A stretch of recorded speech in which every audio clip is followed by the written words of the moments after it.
दोस्तों, मेरठ शहर के जाने माने रईस अपनी पहचान छुपाने के लिए अपना मुंह कपड़े से बांधते हैं और आधी रात को बहुत गुपचुप तरीके से अपने सबसे भरोसेमंद नौकर के घर पर पहुंच जाते हैं।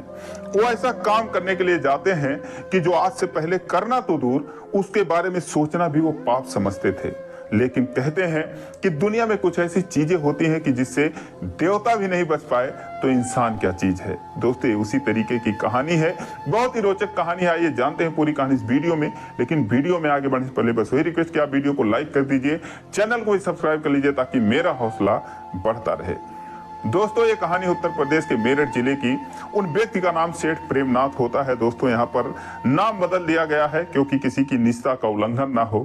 तो दोस्तों, जो सेठ प्रेमनाथ जी होते हैं, बहुत ही अमीर आदमी, करोड़पति अरबपति आदमी होते हैं। बहुत लंबा चौड़ा उनका कारोबार था। उनके परिवार में कुल 5 लोग होते हैं। 2 जवान बेटियां, एक 22 साल की, एक 24 साल की, एक 19 साल का बेटा। उसके अलावा उनकी एक पत्नी होती है और खुद होते हैं। ये 5 लोग होते हैं। तीनों बच्चे दिल्ली के नामी गिरामी कॉलेज में पढ़ाई करते थे। सब कुछ ठीक ठाक चल रहा था दोस्तों। लेकिन एक दिन उन सेठ जी की दुनिया उजड़ जाती है, सब कुछ तबाह हो जाता है क्योंकि जान से ज्यादा वो जिसे प्यार करते थे, उनकी पत्नी राधिका, उनकी मौत हो जाती है। दोस्तों, जिस पत्नी को वो अपने जीवन में पिछले 28 सालों में कभी 15 दिन, 1 महीने के लिए भी उससे अलग नहीं हुए थे, अचानक से वो हमेशा के लिए उनको छोड़कर चली जाती है, जिससे वो इस सदमे से उबर ही नहीं पाते हैं, डिप्रेशन में आ जाते हैं। उनकी तबीयत खराब होने लगती है, गुमसुम रहने लगते हैं, कारोबार में उनका मन नहीं लगता है और इसका असर चारों तरफ से होने लगता है। अब दोस्तों, उन्हीं का एक सबसे भरोसेमंद नौकर पिछले 20 सालों से उनके साथ काम करता था, जिसका नाम मदन लाल होता है। दोस्तों, वो जब सेठ जी को इस हालत में देखता है, बहुत ही निराश होता है, परेशान होता है। वो सेठ जी को बहुत समझाता है, बुझाता है, लेकिन सेठ जी समझने का नाम ही नहीं ले रहे थे। एक दिन वो ऑफिस में बैठे थे और मदन लाल को बुलाते हैं, कहते हैं कि मदन, मेरा तो भगवान पर से भरोसा उठ गया है और मैंने सपने में भी नहीं सोचा था कि राधिका मुझे यूं छोड़कर चली जाएगी। मैंने सोचा था कि जब मैं 60 साल का हो जाऊंगा, उसके बाद रिटायरमेंट होकर अपनी पत्नी के साथ बैठे दिन रात बातें किया करूंगा। लेकिन अब ऐसे लगता है कि मेरा भी वक्त आ चुका है, अब मैं जीना नहीं चाहता। दोस्तों, उसके बाद मदन लाल कहता है कि सेठ जी, अपने बच्चों के बारे में सोचिए, कारोबार के बारे में सोचिए। इस दुनिया से सबको एक दिन जाना होता है, जिसका जब वक्त आएगा वो चला ही जाएगा। तो मैडम का वक्त आ गया था, वो चली गई। आप क्यों इतना परेशान हो रहे हो? आप बच्चों के बारे में सोचिए। तो सेठ जी कहते हैं कि मदन, जो मेरे बच्चे हैं मुझसे ज्यादा समझदार हैं, मुझसे ज्यादा होशियार हैं, मुझसे ज्यादा पढ़ाई कर रखे हैं, मुझे उनकी चिंता नहीं है। जो भी करेंगे मुझसे अच्छा ही करेंगे। ऐसे लगता है कि जैसे राधिका मुझे ऊपर बुला रही है और मुझे लगता है कि मुझे उसके पास जाना चाहिए। अब दोस्तों, जब ये बात मदन लाल सुनता है, बहुत निराश हो जाता है। कहता है, सेठ जी, आप शादी कर लीजिए। जिसका वो कड़े शब्दों में विरोध करते हैं, मना करते हैं, बोलते हैं, मदन लाल, ऐसी स्थिति में ऐसी बातें मत करो। दोस्तों, एक दिन वो अपने घर में बैठे होते हैं, तभी सेठ जी देखते हैं कि एक महिला जो है, नई नौकरानी जो है, वो राधिका का शॉल ओढ़े हुए, उनकी पत्नी का शॉल ओढ़े हुए घर के काम कर रही है।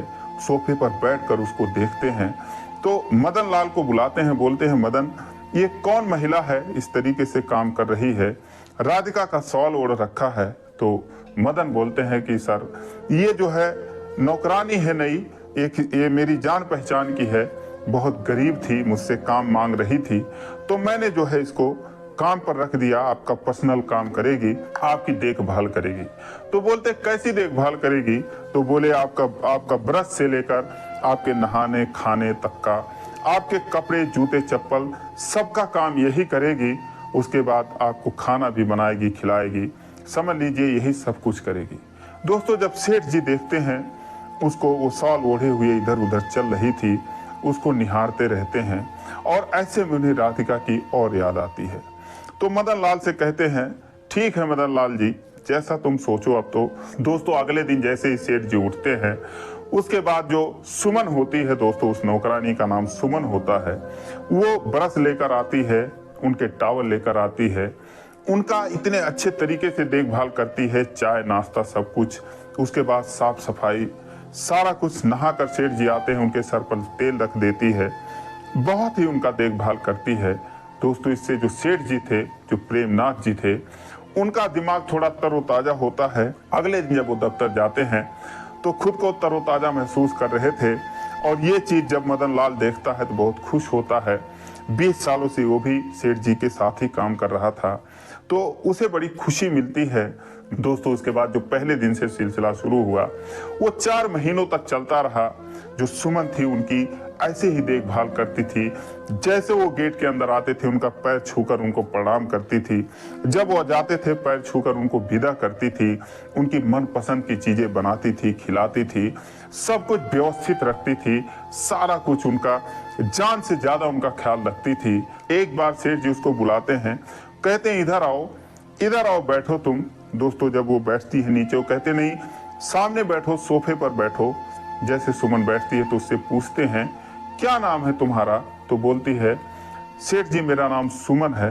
तो कहते हैं कि सुमन कितने बच्चे हैं तुम्हारे, तो कहती है सेठ जी मेरा कोई बच्चा नहीं है। तो बोले क्यों, बच्चा क्यों नहीं है, बहुत हैरानी से सेठ जी पूछते हैं। तो सुमन ने कहा कि सेठ जी मेरा एक बेटा था 22-23 साल का, पिछले ही साल जो है मस्तिष्क बुखार उसको हो गया, बहुत पैसा लगाया हम लोगों ने लेकिन उसको नहीं बचा पाए, उसकी मौत हो गई। उसके बाद सेठ जी बोले और तुम्हारा पति क्या करता है, तो सुमन ने कहा कि उनकी तो मौत बहुत ही पहले हो गई थी। जब ये बात सुनते हैं सेठ जी तो बहुत दुखी हो जाते हैं, कहते हैं ये तुम अपना चेहरा क्यों हमेशा क्यों घूंघट निकाल के रखती हो। तो सुमन कहती है कि क्या करूं, जो भी मेरा मुंह देख लेता है मुझे ताने मारता है, मेरे मुंह पर ही बोल देता है कि अरे ये मैं किसका मुंह देख लिया, तो इसलिए मैं अपना चेहरा छुपा कर रखती हूँ। सेठ जी बोलते हैं बताओ दुनिया में ऐसे ऐसे लोग हैं, तुम इतना काम करती हो लेकिन 2 दिन बाद से वो आना बंद कर देती है। सेठ जी परेशान हो जाते हैं। सेठ जी कहते हैं मदन वो सुमन कहाँ चली गई, 2 दिन से दिखाई नहीं देती है, मैं तो पूरी तरीके से उस पर डिपेंड हो गया हूँ, उसके बिना कोई काम ही नहीं होता, ये घर इतना सूना सूना लग रहा है, कहाँ चली गई है, क्या हो गया उसको। तो मदन ने बोला सेठ जी उसकी तबीयत खराब हो गई है इसलिए वो आ नहीं रही है 2 दिन से। तो उन्होंने बोला कि तबीयत खराब हो गई है, तुमने बताया क्यों नहीं मुझे यार, चलो उससे मिलकर आते हैं, उसको देख कर आते हैं। तो मदन ने बोला कि सर आप वहां पर जाएंगे तो आप अपनी गाड़ी लेकर जाएंगे तो लोग सोचेंगे यहाँ पर क्यों आए हैं, आपको वहां पर नहीं जाना चाहिए। सेठ जी ने कहा नहीं यार मुझे कैसे भी करके ले चलो सुमन के पास, मैं उसका हाल चाल जानना चाहता हूँ। दोस्तों उसके बाद आधी रात को मुंह पर कपड़ा लपेटा और जैसा कि मैंने शुरू में बताया वो जाते हैं मदन लाल के घर, और वहीं बगल में उसका भी घर होता है। जाकर उससे मुलाकात करते हैं, चेहरा फिर भी नहीं देख पाते, वहां से उसका हाल चाल लेके उसको 2-4 हजार रुपए एक्स्ट्रा देकर अपने घर पर चले आते हैं। और 2-3 दिन बाद जब फिर सुमन आती है तो उसका हाल चाल पूछते हैं। सुमन से कहते हैं कि सुमन काम कम करा करो, इतना काम करोगी तो ऐसे ही होगा। दोस्तों इस तरीके से सेठ जी के दिल में कहीं ना कहीं सुमन बस जाती है, और तभी दोस्तों उनके कॉलेज की जो बेटियां उनकी 2 थी जो दिल्ली में पढ़ाई कर रही थी वो घर पे आ जाती हैं, और उसके बाद वो देखती हैं कि ये नई नई महिला कौन है। वो अपने पिताजी से पूछती हैं कि पापा ये कौन महिला है जो आपके छोटी छोटी बातों का भी ख्याल रखती है, हम लोगों का भी इतना ख्याल रख रही है जैसे कि मम्मी हो हमारी, इतना तो मम्मी भी हमसे प्यार नहीं कर पाती थी जितना ये प्यार जताती है, ये कौन महिला है। तो सेठ जी बोलते हैं कि बेटा गुस्साओ मत, इसका दिल बड़ा साफ है, बहुत ही अच्छी है ये, इसके साथ तुम लोग रहोगी 4-6 दिन 10 दिन तो तुम लोगों को पता चल जाएगा कि ये कितनी अच्छी महिला है। दोस्तों उसके बाद 15 दिन के अंदर अंदर उनकी बेटियों को भी पता चल गया कि ममता से भरी हुई औरत है ये आंटी जो हैं, इनके दिल में बहुत सारा प्यार है। दोस्तों बहुत खुश होती हैं। एक दिन वो सुमन को लेकर मार्केट चली जाती हैं, हमेशा वो मखमली साड़ियाँ, सफ़ेद कलर की साड़ी, आसमानी कलर की यही सब साड़ी पहनती थी। उसके लिए रंग बिरंगी साड़ियाँ लेती हैं, लाल पीले 2-3 साड़ियाँ। उसके बाद उसको घर पर लेकर आती हैं और सुमन से कहती हैं कि आंटी आप इन साड़ियों को पहनो और घूंघट किए बिना आप घर में रहो, घूंघट में रहती हो तो अच्छा नहीं लगता, हम आपका चेहरा नहीं देख पाते। दोस्तों सुमन बहुत मना करती है, लेकिन ये लोग जबरदस्ती, भाई जिनके जीत के आगे किसी की क्या बस की इनकी बात ना माने, सुमन को पहनना पड़ता है। वो साड़ी पहन के उस घर में जब चलने लगती है तो सेठ जी देखते हैं कि ये महिला कौन है जो काम कर रही है, सुमन कहाँ पर है, क्योंकि वो सुमन को नहीं देखते थे 5 मिनट 10 मिनट उनको चैन नहीं आता था। सुमन उनको इतनी अच्छी लगती थी, तो वो खुद उसको बुलाते हैं और कहते हैं, ये बताओ तुम कौन हो, सुमन कहाँ पर है? तो बोलती है, सेठ जी मैं ही सुमन हूँ। दोस्तों सुमन का चेहरा देखकर सेठ जी एकदम दंग रह जाते हैं, हैरान रह जाते हैं। उसके बाद उसको हैरानी भरे नजरों से देखते हैं और कहते हैं, बताइए इतना खूबसूरत चेहरा तुम छुपा कर रखती थी। दोस्तों थोड़ा सा मुस्कुरा देते हैं और अपने पापा के चेहरे पर ये जो मुस्कुराहट थी, इसको बेटियां पर्दे के पीछे से देख रही थी। वो बहुत खुश हो जाती हैं। उसके बाद वो रात को अपने पापा से बोलती हैं कि पापा आप शादी कर लीजिए। अब जब ये बात सुनते हैं तो कहते हैं, क्या बात कर रही हो तुम लोग? तो कहती हैं, हाँ पापा, भले ही आप सुमन आंटी से ही शादी कर लीजिए, आप शादी कर लीजिए। अब दोस्तों जब सुमन का नाम वो लेती हैं और सेठ जी जब सुनते हैं तो दोस्तों उनके मन में तो सुमन 2-4 महीने पहले से ही बस चुकी थी, लेकिन वो कभी कह नहीं पाए। मदन से भी कई बार कहना चाहते थे लेकिन कह नहीं पाए। आज बेटियों ने जब खुद कह दिया कि आप चाहे सुमन आंटी से ही शादी कर लो, क्योंकि मैं आंटी को खोना नहीं चाहती हूँ। हम लोगों से आंटी बहुत प्यार करती हैं, हम लोग भी आंटी से बहुत प्यार करते हैं। और अंत में सेठ जी हाँ कर देते हैं।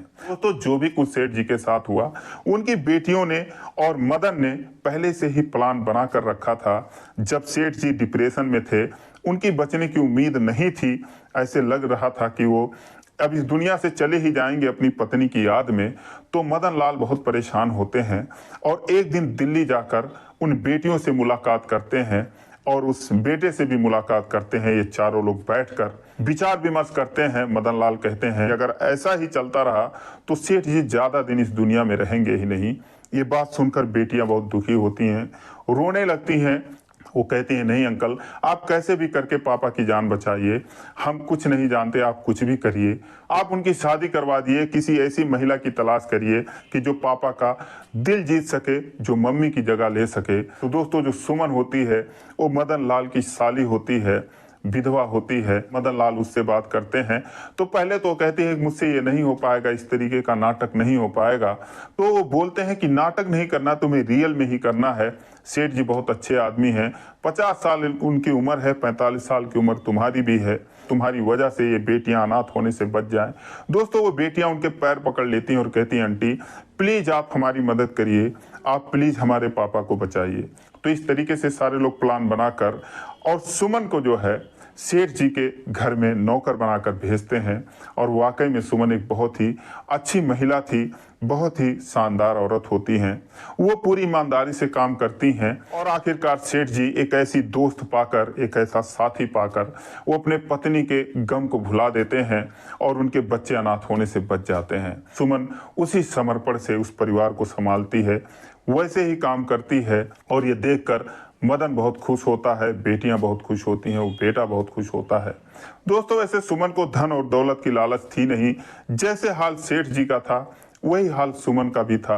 अपने बेटे की मौत से सुमन भी एकदम डिप्रेशन में आ चुकी थी, लेकिन वो सोची कि चलो किसी की जिंदगी बच जाए, किसी का घर बच जाए, कोई और बच्चे हैं जो अनाथ होने से बच जाएं। तो इसलिए उसने जो है फैसला किया कि ठीक है मैं ऐसा ही काम करूंगी। तो जो भी कुछ हुआ ये मदन लाल और उनकी बेटियों ने प्लान किया हुआ था और इसको अंजाम दिया था सुमन ने। लेकिन कुछ भी हो, जो भी हुआ बहुत बेहतर हुआ, बहुत अच्छा हुआ। उसके बाद इन दोनों की शादी हो गई, बच्चे अनाथ होने से बच गए। और दोस्तों ये 2005 की कहानी है, सारे लोग अपने अपने जगह पर सुखी हैं। तो दोस्तों ये रही कहानी, आपको कैसी लगी कमेंट करके जरूर बताइए। जरा भी अच्छी लगी हो तो वीडियो को लाइक करिए, चैनल को सब्सक्राइब करिए। फिर मिलेंगे अगले वीडियो में, तब तक के लिए जय हिंद।